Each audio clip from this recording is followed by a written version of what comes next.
What the Torah tells us in this week's portion by Vayera is astounding.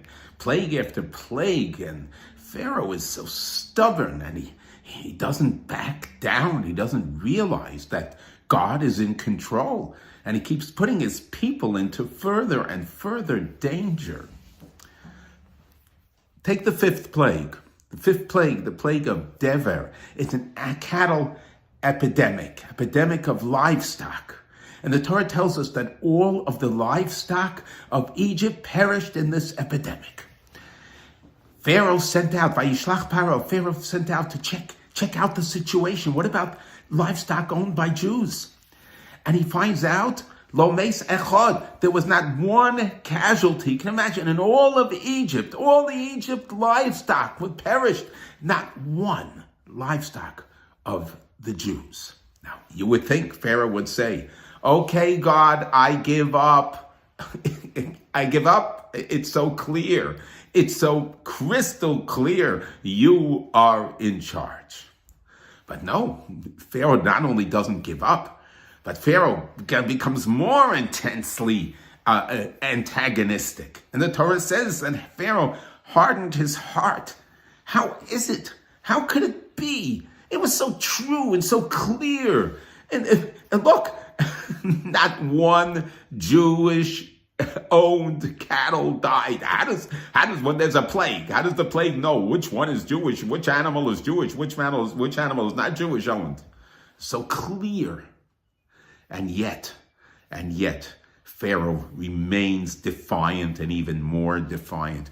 Rabbi Yerucham Levovitz teaches us that there is such a phenomenal, a scary aspect of human nature that the Torah is revealing here. And that is, as the Talmud and the Medrash always tells us, Sina mekalkeles es hashura. Hatred makes you changes the norm. What does it mean here?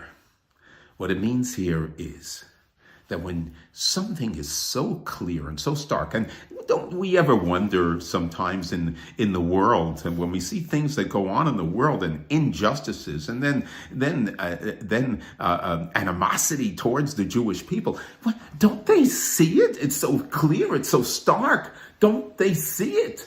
Clear, open up your mind, open up your heart. The Torah is telling us by what Pharaoh did, that when the clearer the truth is, when there is hatred, that truth becomes blocked mentally, emotionally, even more. So we wonder, well, it's so stark, it's so clear, why doesn't anybody see it? If there's hatred, the blockages become even stronger. The not only clear glasses, but blinders are put on. Blinders of the eyes, blinders of the ears, blinders of the heart. That's what hatred does. And the more clear the truth is, the more the hatred will color and cloud. That's what happened with Pharaoh. And so you wonder, why does the Torah spend so much time telling us about Pharaoh's stubbornness? And Pharaoh's increased, and he doesn't bend, he doesn't budge. And it's to teach us human nature, and to teach us everything that we see about Pharaoh in this portion, we should not do ourselves, not as a people and not as individuals.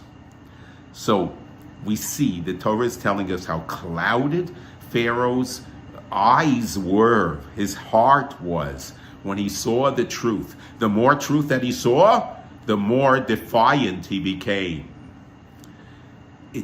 It spills over to us in human nature, in our relationships.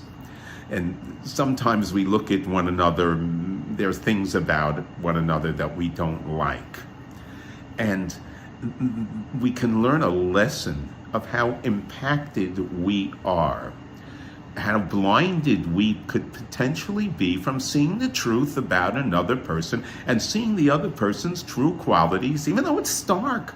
But if we have a certain feeling of animosity, a certain feeling of anger, and then we can't really see the truth and really see the good in the next person.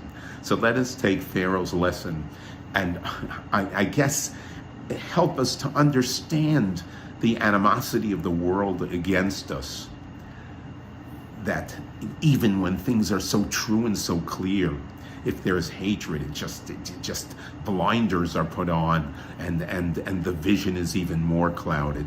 But let's take a lesson for ourselves and make sure that in our relationship with one another, that we do not put blinders on, and that we understand our human nature, and all of us have frailties. And when we look at another, and when there's something that bothers us about the next person, let's realize that there might be blinders, and let us be able to see the good in one another. Have a beautiful, beautiful Shabbos.